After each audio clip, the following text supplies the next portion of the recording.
Welcome sa ating Teacher's Diary. So, eto nga yung first week ng instructional block. At eto yung pinaka-plot twist talaga. Bigla tayong naging classroom advisor. At eto nga yung makeshift na magiging classroom ko. Dahil maraming ang exist students, kaya naman nag-add talaga yung school namin ng panibagong section. Nag-iisip nga ako paano kami makakapag-start dito sa klase na wala pang upuan at wala pang mga lamesa. Syempre, hindi na yan bago kapag teacher ka or classroom advisor, gagawan mo talaga yan ng paraan. Ito yung time na nag-request ka agad ako for tables and chairs. Kasi yung ginamit namin ay humiram lang muna kami sa senior high school. At alam nyo ba, hindi ko talaga natiis yung init. Naaawa talaga ako sa mga estudyante ko.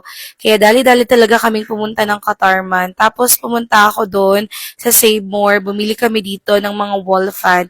At the same time, yung stand fan na gagamitin. Mabuti na lang talaga ay naka-buy one take one at nakatipid ako. By the weekend, nagpapintura nga pala ako dito at ayan na nga yung itsura ng classroom.